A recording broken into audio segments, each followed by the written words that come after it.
The unity rule is a key driving force in how I operate everything in my life. It means see yourself as a part of a larger whole, of a larger human species.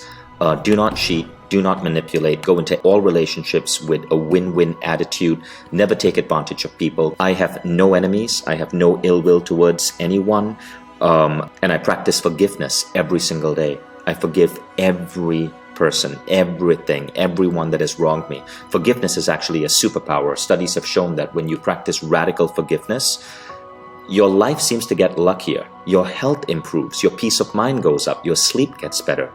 And so the unity rule is a key piece of that. It is the idea that unity is one of the most powerful value systems anyone can have. I got really deep into exploring spirituality, altered states, concepts like intuition, mind over reality, and applying that to the real world, to the physical world. In the Western world, we get tricked into seeing the world from a particular lens, and that is the lens of the physical world, that everything that is real is that which we can touch. But in indigenous cultures of the world, they don't just function in the physical world.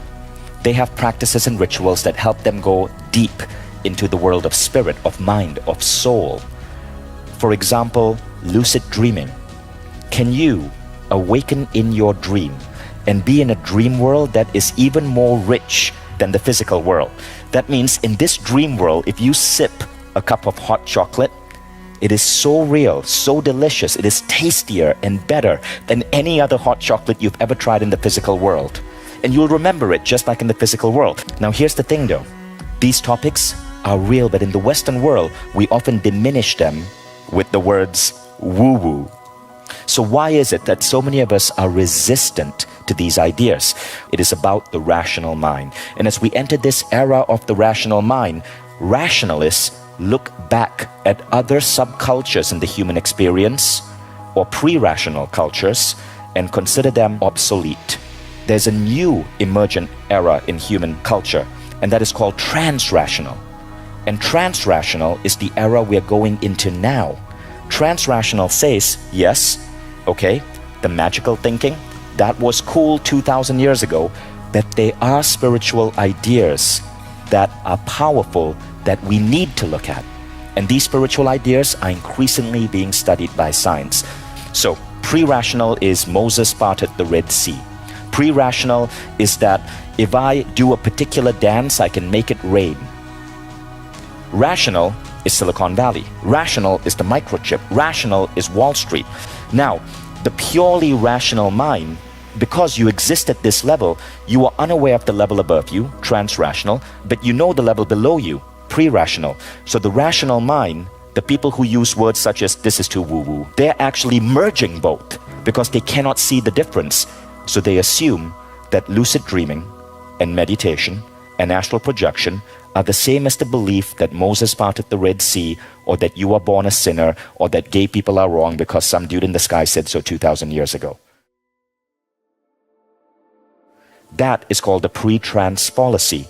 It's a philosophical idea that explains why some people are afraid to embrace these concepts. But when you understand the fallacy, you start to see how what we're going to talk about is actually really, really, really rational. In fact, it is the ultimate truth. And this physical world is the one that is actually an illusion. Stephen Kotler, who runs the Flow Genome Project in Silicon Valley, says, we live in a monophasic society. But Eastern and indigenous cultures are polyphasic. In other words, they don't just exist in the single waking state. They exist in multiple states. For example, the Achua people of the Amazon, they communicate in their dreams.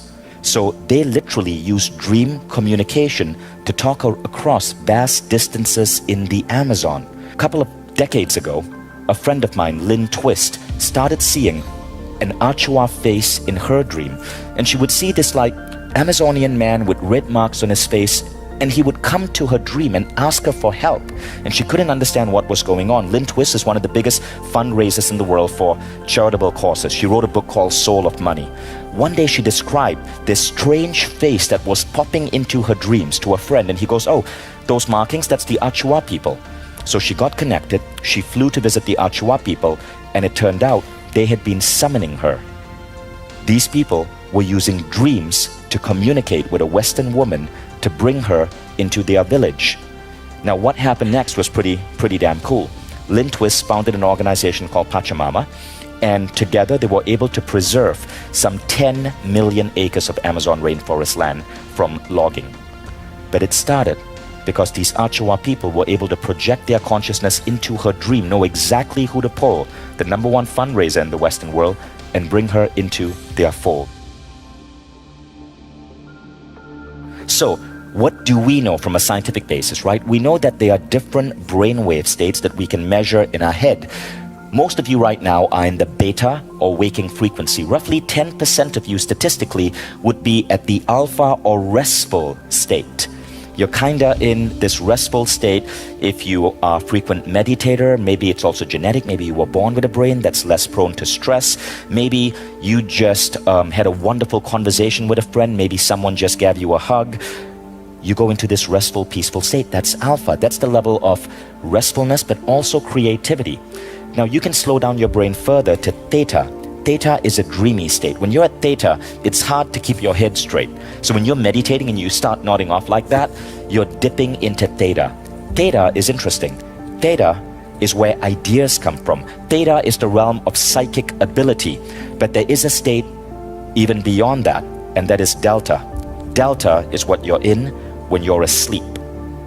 Thomas Edison was known for his naps, right? So he created some 2,300 patents in the Western world.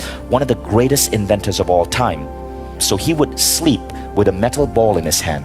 And as he drifted off into sleep, his hand would drop, the ball would drop, it would hit an iron plate below him, jolting him out of sleep.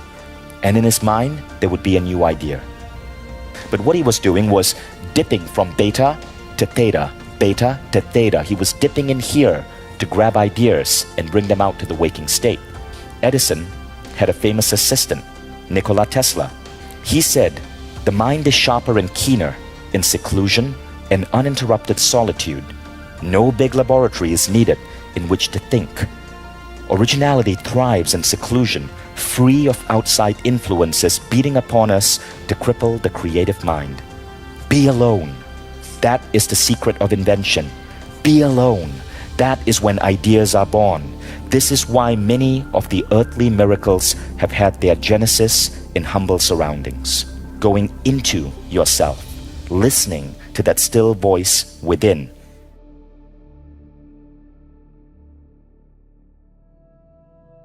Now Tesla also said this, "Instinct is something which transcends knowledge. We have undoubtedly certain finer fibers that enable us to perceive truth when logical deduction or any other willful effort of the brain is futile." One of Tesla's most famous quotes is this, "My brain is only a receiver. In the universe there is a core from which we obtain knowledge, strength, and inspiration." First thing to understand is meditation. What happens when we meditate? And what exactly is meditation? Meditation is often like misunderstood in the Western world because we think it's about clearing your mind, focusing on your breath, getting very peaceful, and that's true. That's getting into alpha, that's relaxation, but you can go way deeper. You can be able to go into deeper levels of meditation to source ideas, to source inspiration. So I designed a form of meditation for the world. It's called the 6-phase meditation. And really the 6 phase is a mental protocol. And it's crazy powerful. And the 6 phase changes your state of being and puts you in this powerful state. And I designed it specifically for people who are really goal-driven, really all about building and creating change in the world. And they have difficulty slowing their mind down or emptying their mind because their mind is all over the place. The 6 phase nurtures that. It embraces that aspect of the mind being super active, but channels it in such a way of using 6 principles to accelerate the way you show up in the world. It actually makes you younger, improves your health, improves flow states, improves your cognition, improves your peace of mind, makes you kinder, and makes you manifest better. I know that's a big list, but it is a powerful practice that everyone should be doing.